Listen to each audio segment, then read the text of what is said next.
If ever I have been, and this is rare because narcissists don't tend to come to therapy unless it is on a condition that a relationship is breaking up, or quite often the most common thing is if there is a legal implication. Go and get some therapy, it'll look good for your court case.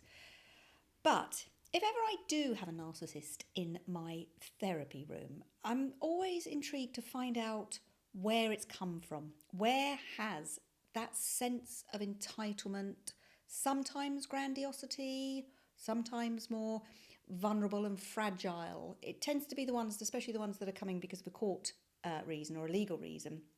They tend to be the more grandiose ones. So where does this come from? Where does that sense of entitlement that most, if not all, narcissists possess? Now, we have to obviously go back, scratch the surface a little bit and look at their background. Of course, there's very rare therapy that we don't look at, even if it's just one generation ago.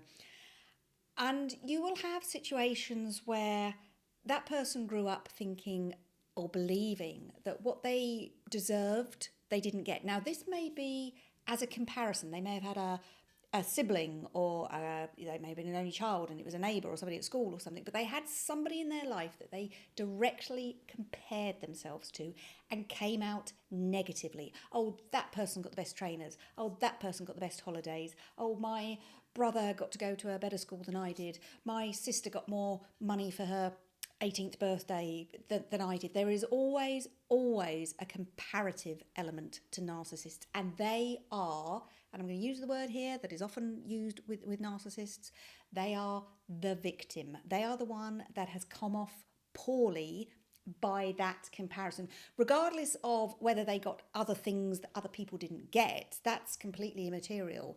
It's the stuff that they didn't get and they've compared themselves to somebody, or they believe. Now, I'm using that word accurately because it is often about a belief. If you scratch the surface a little bit, and you might say to somebody, well, your brother got those trainers, so are you telling me that you didn't have any trainers, you didn't have any footwear? No, that's not the good, but he got the blue ones and I wanted the blue ones and I ended up with the black ones. And it can come down to tiny little things like that. But their belief, their 100% belief is that they have been hard done by.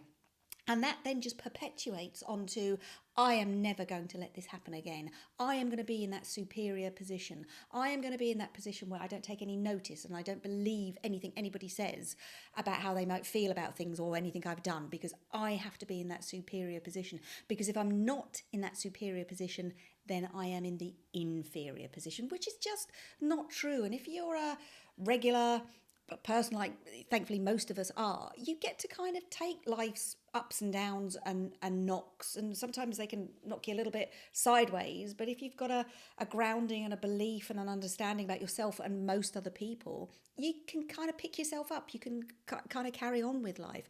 But narcissists can't do that. They will take individual historical events in their lives and they will twist it so they are always the victim. And sometimes they will take events that haven't even happened. They will take events that they believe they've seen happen to other people, and then they will kind of turn it around to make themselves the victim, because they have to be in the victim status. Because if they're not in the victim status, this is the interesting dichotomy with narcissists, because they want to make themselves the victim, but then at the same time they run as hard as and as fast as they can away from being the victim and put themselves in a position where they won't be the victim. So of course you have all this conflict going on, just to kind of tease that one out a little bit. So I am the victim of my upbringing. I am the victim of that person at work that has got the raise above me. I am the victim of the person on the bus that got the seat and I didn't get the seat. It's endless. But then at the same time, their deep down thoughts are, right, I don't want to be the victim. I can't be the victim. You have to be the victim, because if you're the victim, then I'm not. And that's what happens in the relationship with a narcissist. They will do everything to maintain that superior position that they believe is the only one that they have to have.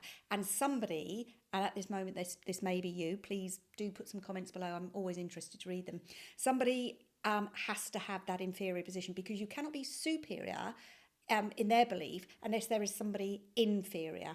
And that's what they strive for all the time. Now, where does this come from? How does it develop? Often, again, it's all about the formative years. No, but this, you can have your formative years, but then this grows and it keeps going, and they can really believe that it is their duty to themselves that they have to get ahead. They have to get ahead of anybody else.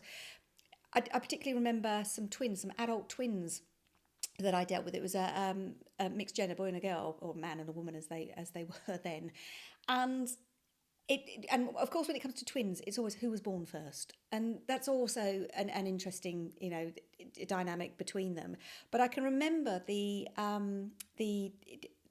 female twin saying everything was a battle with him, every single thing, and she says, I particularly remember when we were kids going downstairs, and even if we were just both heading out to school or whatever it was, or coming down for breakfast, or whatever it was, and I'd be just coming downstairs because I'd been called, inevitably he'd come behind me because he was waylaid with something else, and he'd barge past her because he had to be first. I have to be first. And that sums up a narcissist. I have to be first, I have to be superior, and somebody has to be second, third, fourth, whatever it is, and inferior. And that is their mindset. That is the way that they think, and that is the way that they develop their thinking as well. It's a very immature, childlike thinking, and it gets stuck. And I've dealt with many a person who have spoken about their mother or their father, and they may be in their 60s, 70s, 80s in one case I particularly remember, but they are stuck at the developmental stage of a 6-year-old, of a 5-year-old. And I particularly remember one woman telling me about how when her mother, who was in her 60s, I think at the time, wouldn't get her own way, she would throw herself on the floor like a toddler. She behaved like a toddler to get her own way. And inevitably, because of the cringe making and the embarrassment that the rest of the family would feel, what happened? She got her own way, and there was always that threat of, I will do this again. I have no compunction about throwing myself on the floor because it gets me what I want. I need to be in that superior position. I need the things that I want at that particular time.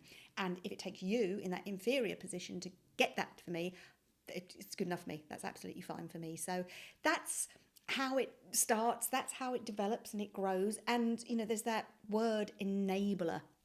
Nobody sets out, well, rarely do people set out to be an enabler of a narcissist, but they end up being so. Again, you go along to get along, anything for a quiet life, all those terms that we know, and you enable them. But there comes a point, again, when it's people ending up coming to see me or somebody like me, it comes a point where you just kind of go, I can't do this anymore. I can't live like this. It's making me too anxious. It's making me too depressed. I can't live like this anymore. And sometimes people mitigate those feelings with other things, shopping, gambling, drugs, drinking, whatever. They try and mitigate how they feel about themselves. And that's not a good place to be as well. So you have to think about yourself. Anybody, we are always our own best advocates, and anybody needs to just think about themselves a little bit. And you also think, is this okay for me? And there might be times where you think, oh, am I enabling this person? But actually it's all right just to kind of, just for the moment, but I'm putting in bigger plans that this isn't carrying on forever, because inevitably with a narcissistic relationship, it has to end. For you to get to the point of being healthy and out of the toxicity of this relationship, it tends to have to end. Because do narcissists change? Once in a blue moon. It happens so rarely. It is possible, so there's always hope. And of course, when it comes to it and you're walking out that door and they're screaming at you, I'm going to change what it is you want me to do, and this can play itself out dozens and dozens of times, and you go, well, could you do this? Could you do some chores? Could you take notice of me? All these things. Could you value me? Yeah, I'll do that. And then we have the honeymoon stage again, the love bombing stage again, where they do that. But then their true self creeps out. Why are you asking me to put the washing out again? Why are you asking me to tidy up after myself? You know that I don't do those things. But you were doing those things last week when I was just about to walk out the door. Yeah, but I've got you where I want you again now, so I don't have to do those things. Those are the thoughts of a narcissist. Believe me, those are the thoughts of a narcissist.